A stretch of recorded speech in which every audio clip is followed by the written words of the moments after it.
Students, children want structure. The worst child, who could be the most problematic, begging for structure.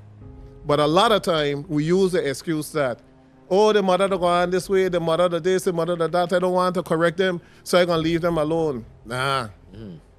My most combative parents that I had that said, oh, Vialet, we will knock your head off, we're going to this and that. They're some of the biggest supporters now politically. I could call them and ask them for anything and they supported me. Because every child parent want the best for their child. It just got some parents that don't really know how to be parents, but they still want the best. They want a child to be educated.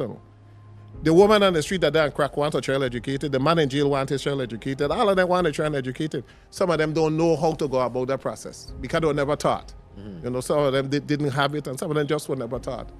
But they appreciate when somebody's willing to take the time to educate their child. They appreciate it. With the structure part, a lot of them are upset.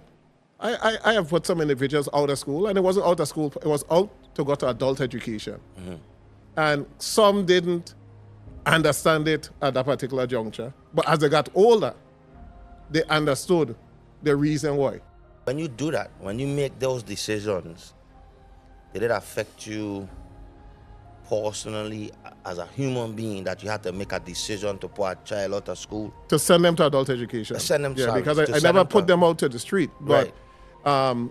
and this was the first 2 years we had a bit of that. But you aren't getting sent out just like today. I'm going to call you and say, hey, come, I'm signing you out. This was after repeated meetings, after pulling in the parent, after meeting with the child. Hey, you need to do this. You got to go to class, man. You skip 4 classes the entire semester. You got to go to class. You got to do this. You got to do that.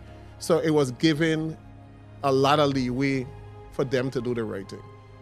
And some of them, it was a lot easier for them to go through adult education and graduate. Because at that time, the credits were 22 credits in high school, Right. but adult education didn't have all the electives and all of that. So it was 16. So if I see a guy, you're 18 years old, you're in 10th grade.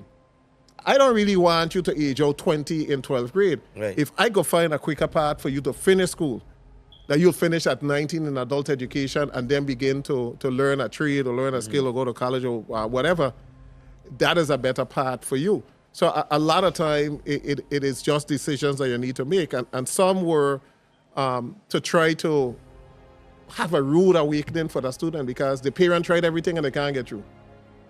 I tried everything and I can't get through. Well, you need a rude awakening. And sometimes that rude awakening was able to save that student's life. I mean, some of them, we said, I'll send you out to adulthood. And when I see them crying and carrying on and all kind of thing, okay, I accomplished my goal. They understand the importance of education now. Hey, you want me to give you a chance? You're going to go to class? Yeah, I'm going to class. Right. I solved my goal. But we got to make sure that our children at least have an opportunity to compete. You can't compete without a high school diploma because every single job sign you need it, literally. Every government position, there'll be a custodian in there, a high school diploma. So we have to give them the opportunity to at least be an even footing so that they could have an opportunity to move on. I used to try to push vocational education as much as possible. And I got a lot of some flack for that. They were saying, oh, he only trying to put this person in there because they like to study. But if you have a student that clearly say, hey, Mr. Vialet, me really like this education thing. I just doing it for my mother, but I have no intention of doing anything else after. I don't need to teach you a trade. So that child, I say, hey, learn a trade, learn to do something with your hands so you can make money. You got to learn something. You got to be able to market yourself. Because the second year that after I was principal at Complex, I had a rude awakening. My first goal was, I got to get students to graduate. I got to get students to graduate. I got to get students to finish 12th grade. And after the second year, I was like, great, I get enough to graduate, but some of them just going on the street. Some of them getting involved. Some of them immediately, they get pregnant, they gone in the system, they ain't doing nothing with their life.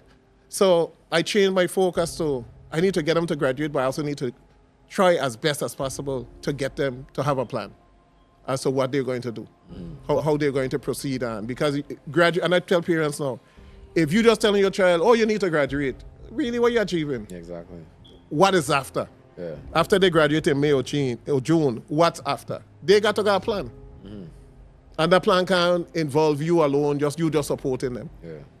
Just need a big bag, I'ma get it so fast.